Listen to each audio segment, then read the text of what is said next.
इन दिनों social media पर प्रयागराज की महिला एसडीएम ज्योति मौर्य और उनके सफाई कर्मी पति आलोक मौर्य के बीच में जो विवाद देखने को मिल रहा है उसको लेकर तरह तरह की बातें की जा रही हैं।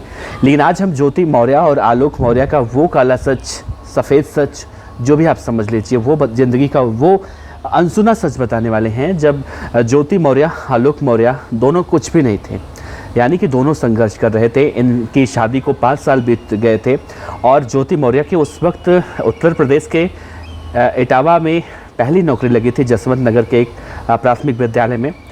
उस वक्त इन दोनों के बीच में प्यार कैसा था, कैसे दोनों रहते थे, इसमें इस कहानी को आप सुनेंगे तो शायद आप ज्योति मौर्य को जितना आज कोस रहे हैं या फिर आलोक मौर्य को भी जितना आप कोस रहे हैं, आप इन दोनों के बारे में जानना तो चाहते हैं, अध्ययन तो करना चाहते हैं मज़े लेने के लिए, तो आप मज़े तो कम से कम नहीं लेंगे। दरअसल ये बात है करीब 2015 की। ज्योति मौर्य उस वक्त एक प्राइमरी स्कूल में एक सहायक शिक्षिका के रूप में गई थी, एक स्कूल में जसवंत नगर में, जो कि यूपी के मुलायम सिंह यादव के इलाके में आता है। जसवंत नगर के अगर हम विधायक की बात करें तो वहाँ के शिवपाल सिंह यादव, जो मुलायम के छोटे भाई थे, उनका इलाका वो कहा जाता है। तो जसवंत नगर में ये एक शिक्षिका के रूप में कार्यरत थी। जब इनकी नौकरी वहाँ पर लगी तो आलोक भी वहाँ पर बीटीसी की पढ़ाई कर रहे थे।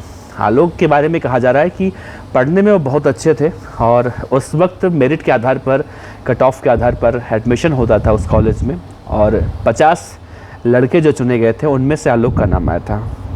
तो ये जानकारी सामने आने के बाद तो ये उन लोगों के मुँह पर तमाचा है, ख़ास तौर से ज्योति मौर्य के प्रेमी मनीष दुबे के मुँह पर, जो आलोक मौर्य को अनपढ़ अभी तक कह रहे थे कि आलोक मौर्य एक अनपढ़ व्यक्ति है।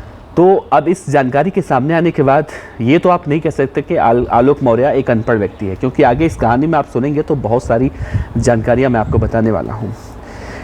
उस वक्त जब ये जसवंत नगर पहुँचे, जसवंत नगर पहुँचने के बाद इन्हें रहने के लिए घर चाहिए था। घर के लिए रूप में एक कमरा एक किराए पर लेते हैं। वो कमरा होता है, एक आदेश नामक एक व्यक्ति होते हैं, वो भी उसी स्कूल में शिक्षा मित्र के रूप में कार्य कर रहे होते हैं। आज भी वो शिक्षा मित्र हैं उस स्कूल में। स्कूल की तस्वीरें मैं आपको दिखाऊंगा अभी आगे। ये वो तस्वीरें हैं स्कूल की। इसी स्कूल में ज्योति मौर्य पहले प्राइमरी शिक्षिका, सहायक अध्यापिका के तौर पर पहुंची थी। तो आदेश के घर पर एक कमरा उन्होंने किराए पर लिया, चूँकि आदेश उसी स्कूल में थे और आलोक मौर्य और ज्योति मौर्य दोनों को अपने अपने गंतव्य स्थान पर जाना होता था। आदेश कहते हैं कि जब उन्हें यहाँ पर कमरा मिल गया, चूँकि यहाँ से दोनों का जो गंतव्य स्थान था वो नज़दीक था, तो दोनों पहले आलोक बाइक से अपनी पत्नी ज्योति मौर्य को प्राइमरी स्कूल में छोड़ता था और उसके बाद वो बेचारे अपने कॉलेज जाते थे। आदेश कहते हैं कि मुझे ये नहीं समझ में आ रहा है कि आलोक सफाई कर्मी कैसे बन गए, क्यों अपना एग्ज़ाम क्लियर नहीं कर पाए, जबकि पढ़ने में बहुत ज़्यादा अच्छे थे वो। मेरिट के आधार पर उनको उस स्कूल में दाखिला मिला था और बहुत सारे ऐसे लोग हैं जिन्हें दाखिला नहीं मिलता है। 50 सीट होती है, 50 सीट में अपना स्थान सफल करने में वो कामयाब हुए थे।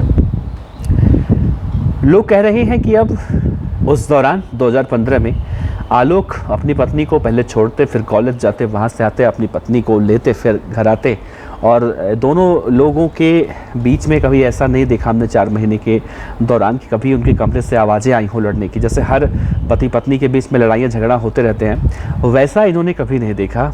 और ये चारों फैमिली कहीं बाहर घूमना होता था तो साथ में घूमने भी जाते थे। आज वो लोग आश्चर्य हैं, पूरी तरह से आश्चर्यजनक हैं कि पता नहीं ऐसे में कैसे सुन रहा हूँ ये सब, क्या कुछ हो रहा है। ये मैं नहीं कह रहा हूँ, ये आदेश कह रहे हैं, मीडिया रिपोर्ट के हवाले से जो जानकारी सामने आ रही है। आलोक दरअसल अपनी पत्नी ज्योति मौर्य से बहुत ज़्यादा प्यार करते थे, और ये मैं नहीं कह रहा हूँ, आदेश कह रहे हैं, जो शिक्षा मित्र हैं। उनका कहना है कि कैमरे पर नहीं बोलना चाह रहे हैं, ऑन कैमरा कुछ भी नहीं कह रहे हैं, लेकिन ऐसे नॉर्मली बातचीत में बहुत सारी बातें बता रहे हैं, जिससे ना तो आप आलोक को दोषी कह सकते हैं, ना ही ज्योति मौर्य को दोषी कह सकते हैं। आलोक मौर्य अपनी पत्नी से इतना ज़्यादा प्यार करते थे, इस बात का अंदाज़ा आप लगा सकते हैं। ज्योति मौर्य की जब छुट्टी होती थी उससे आधे घंटे पहले आलोक उनके स्कूल के सामने पहुंच जाते थे, उनका इंतज़ार करते थे, ताकि ज्योति मौर्य को इंतज़ार करना जो उन्हें पसंद नहीं था, उन्हें इंतज़ार ना करना पड़े अपने पति का, और जैसे बाहर निकलें वो चले जाएं अंदर। ये सब कुछ हुआ। आलोक अपना एग्ज़ाम क्लियर नहीं कर पाए, ज्योति मौर्य ने सब कुछ आसानी से क्लियर किया, वो एसडीएम बन गई। उस वक्त लोग कहते हैं कि सब कुछ ठीक था। आज जब मैं उनके बारे में सुन रहा हूँ इस तरह की बातें, तो बड़ा दुख होता है। जब ज्योति मौर्य एसडीएम बनी थी तो तब के टीचर जो उनके साथ थे वो एक दूसरे से इस खुशी को साझा करके कहते थे कि देखो, पहले हमारे साथ प्राइमरी शिक्षिका थी, अब एक पीसीएस अधिकारी बन चुकी हैं, तो बड़ा गर्वान्वित महसूस करते थे। लेकिन आज उनका कहना है कि आज जब सुन रहे हैं तो हम ना तो ज्योति को दोषी बता रहे हैं और ना ही आलोक को, बल्कि हम तो ये सोच रहे हैं कि इन दोनों में इतना प्यार था, आखिर ये कैसे हुआ। दूसरी तरफ आलोक मौर्य अपनी पत्नी के साथ आज भी रहना चाहते हैं, इतना सब कुछ होने के बाद। लोग कह रहे हैं सोशल मीडिया पर कि आलोक बेचारा माफ़ी मांग रहा है, माफ़ कर देना चाहिए, मतलब माफ़ करके अपनी पत्नी को अपनाने को तैयार है। ज्योति मौर्य कह रही हैं कि अगर सब कुछ इतना अच्छा है मेरे साथ, मैं इतनी गंदी हूँ, इतनी गंदगी है, सब कुछ है, तो मेरे साथ यार क्यों रहना चाहते हो। उनकी भी बात सही है। अगर आलोक मौर्य भाई इतना आरोप लगा रहे हैं तो उनके साथ रहना क्यों चाहते हैं। इसके जवाब में आलोक कहते हैं कि मैं बच्चों के खातिर रहना चाहता हूँ। अब इतना समाज में सब कुछ फैलने के बाद क्या वापस रह पाना मुमकिन है।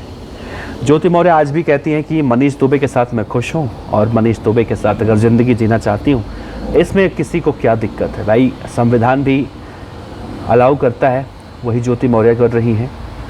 अगर तलाक उनका मनीष से हो जाता है तो आगे यही करेंगी, माफ़ कीजिएगा आलोक से हो जाता है तो आगे यही करेंगी, मनीष दुबे के साथ जाएंगी। अब ऐसे में मनीष दुबे ज्योति मौर्य से शादी करेंगे नहीं करेंगे, ये भविष्य के गर्भ में छिपा हुआ है।